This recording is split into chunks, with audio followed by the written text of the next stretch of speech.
Hey, how's it going? So here we are, week 5 and the halfway point of the class already. We're all going to be talking about UAS pilots this week. So I may use a few different terms here when I'm talking about all of this stuff. UAS, or Unmanned Aerial Systems, UAV, Unmanned Aerial Vehicles, RPA, Remotely Piloted Aircraft, or drones.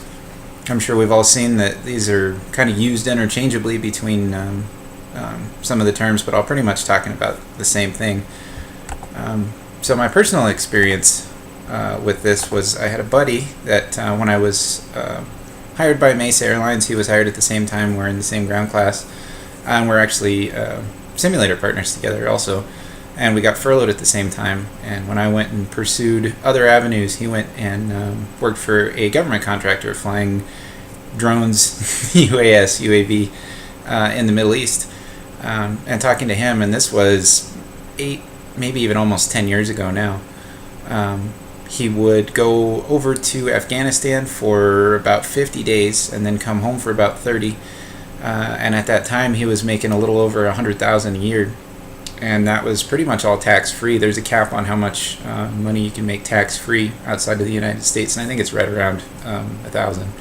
And I think it may have been at that time also. But, he'd go over, he'd do a tour, and come back, and he paid off his debt from his flight training and his vehicle, and saved for a down payment on his house. And this isn't maybe something you want to do long term, but for that short time that he was doing that, he made a lot of money to put himself in a pretty comfortable financial position for him and his family.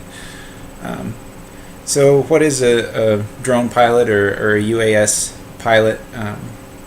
I think the main focus of the job is that you're piloting the aircraft just like you would with a fixed-wing aircraft. It entails a lot of the same things like mission planning, flight planning. You have to be familiar with weather. You're going to read NOTAMs, you're going to read a METAR, you're going to read a TAF. You're going to do a lot of the same flight planning that you would if you were going to go out and get in a fixed-wing aircraft and go fly a mission.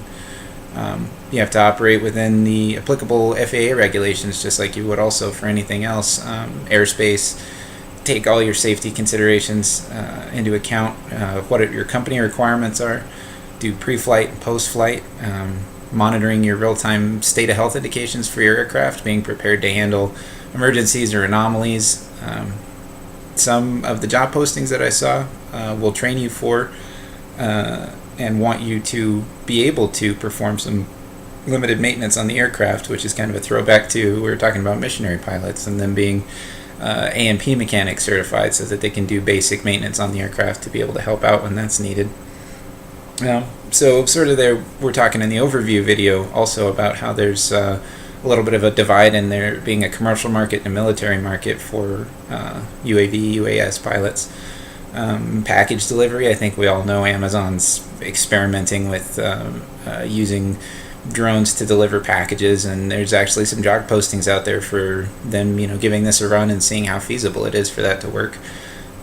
Building inspection, bridge inspection, it's a lot easier to get a drone and fly it around and look at a bridge or the roof of a house to see if it needs changing or something like that than it is to pay somebody to go out there and climb a bridge or look at a building or something like that.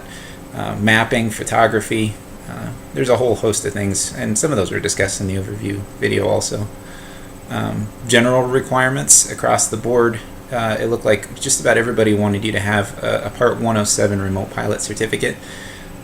It seems like if you want to do some kind of drone piloting in any kind of a professional capacity, you're going to need to get that remote pilot certificate. A lot of job postings wanted you to have previous experience. I think a lot of people probably come from the military where you're already a drone pilot. A lot of them also want you to have Part 61 ratings already, your private or your commercial ticket, instrument. They want you to hold either a Class 2 or a Class 3 medical. A lot of job postings I saw, which I thought was kind of interesting. That's something you can kind of keep in your back pocket if you ever find yourself in a position where for whatever reason you're not able to hold a first class FAA medical. Well, here's an avenue where if the medical requirement's the only thing that's kind of holding you back, the standards for a Class 2 and a Class 3 are a little bit less stringent than they are for a first class. They want you to have familiarity, it's a big word, with the National Airspace System and FAA regulations, of course, like I just talked about, there's a lot of similarities between being a fixed-wing pilot and a remote pilot. Even for a commercial job, I want you to do some traveling. Some of the job postings that I saw on the old standards, Indeed.com and Monster.com. More for the military jobs, I want you to do some shift work, some odd hours, weekends, holidays, that kind of thing. And the big thing for the military jobs is overseas work. So a lot of these jobs on the other side of the house, the military side, are going to be overseas, pretty much all in the Middle East. There was one job posting I saw for a company called OG Systems. They want you to have a DoD security clearance, a secret, and they prefer a TSSCI. It seems like a lot of UAVs use what's called a Piccolo autopilot system, and if you don't have experience with that, they want you to have at least 1,000 hours total time. A lot of the same requirements from there on, commercial requirements are Part 61 ratings, your private commercial ticket, instrument, CFI, CFII is a bonus, bachelor's degree in aeronautics, aerospace engineering, UAS, or something similar. For this one particular job posting, it was 120 days out, 45 days back. It's kind of similar to what my friend was doing even several years ago. Pay scales were a little bit across the board, like a lot of the professions we've been researching were. Payscale.com and Glassdoor.com both listed medium income being at about $70,000.